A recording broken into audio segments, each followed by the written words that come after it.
You heard the whisper? Now face the madness. Let the madness begin. Imagine strangling your husband to death on the wedding night. Your own husband, a perfectly healthy man. She did just that. Later, it was declared that she was mentally unstable.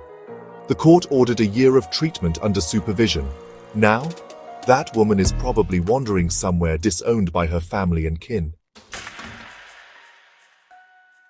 That woman, the wife of Niranam Babu, remains one of the most unforgettable figures in my life as an astrologer. As I write this, 3 newspaper clippings lie on my desk. 1. A report from 2011 about a tourist bus accident that plunged into a ravine near Guatemala. 2. A classified ad seeking rubber tappers for the Niranam rubber estate. Another ad, bride wanted, no liabilities, remarriage. Back in the day, most mental illnesses were dismissed as possession.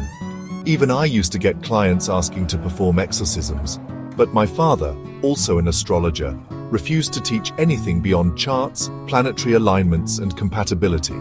So I had to turn away many. Among them were a woman named Parvati and her college-going daughter. Their daughter Malu was on that very tourist bus. When the brakes failed on a downhill stretch, it fell into a ravine within Niranam estate. 1 person died. Malu survived, but she began acting strangely afterward, like she was possessed. I spoke to her alone. She told me they had to spend the entire cold night inside the crashed bus. She had been sitting near the front. In the dead of night, while staring into the darkness beyond the shattered glass, she saw something. Something white moving through the rubber trees. It was a woman. The figure approached her, held her hand, and together they walked into the darkness.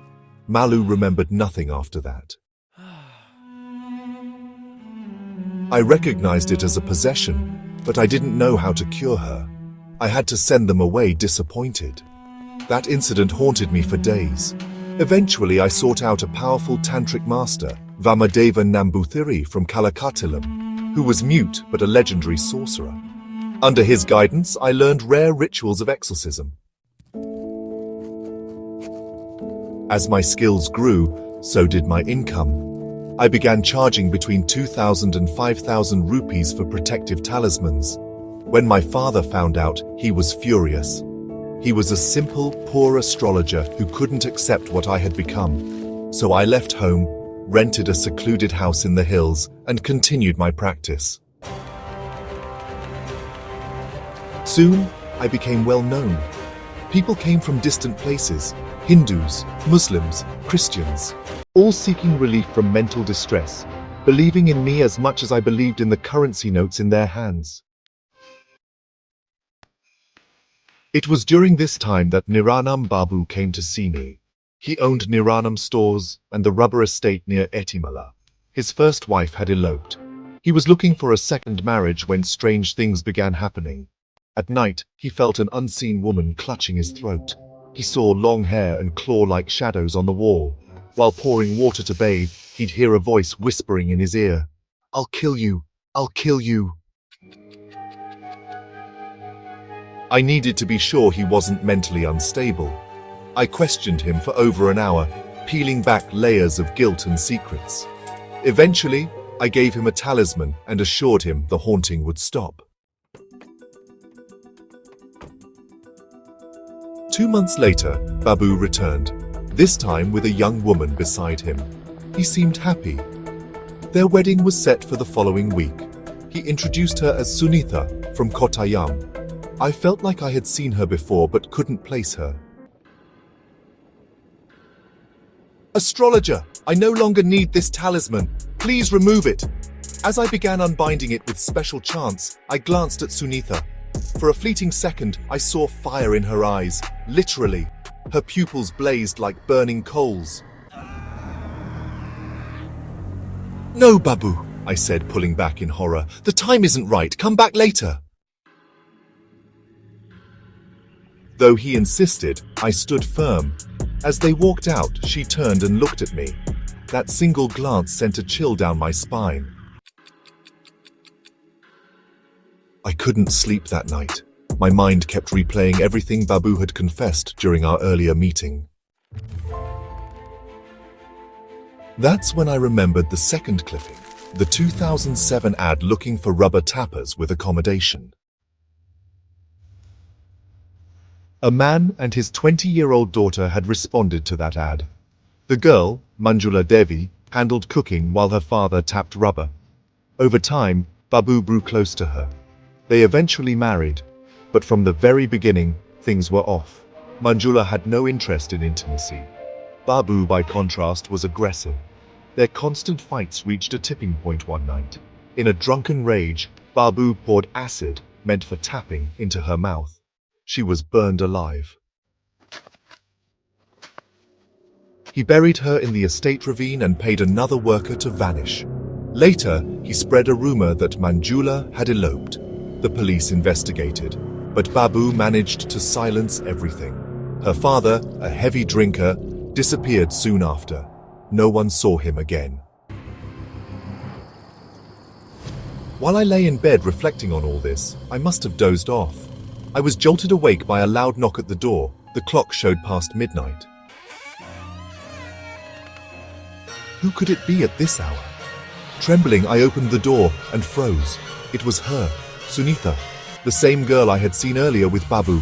But now she wore a sari drenched in blood, her loose hair dragging along the floor, her mouth curling into a sinister smile. The scent of coagulated blood hit me instantly. "What's your decision?" she demanded. "Will you unbind the charm, or do you want to die too?" Before I could react, she stormed into the room, sat on a chair and put her feet on my table, staring at me and laughing wildly. Terrified, I fled. Somewhere along the way, I fainted. The next day, some locals found me unconscious and helped me to safety. I lied, blaming alcohol for my condition, but there was no trace of her anywhere. That very morning, I left for Kalakatilam and recounted the events to Namboothiri. He listened silently and finally confirmed my worst fear. Sunitha and Manjula Devi were the same soul. Suddenly her face, Manjula's face, rushed back to my memory. I had seen her before years ago when she came to me with her mother. Now I understood everything. Back on the bus to my town, the pieces fell into place. The night Babu buried her, she must have still been alive. Her soul clung to her body, unwilling to leave until it was too late. Then came the bus crash.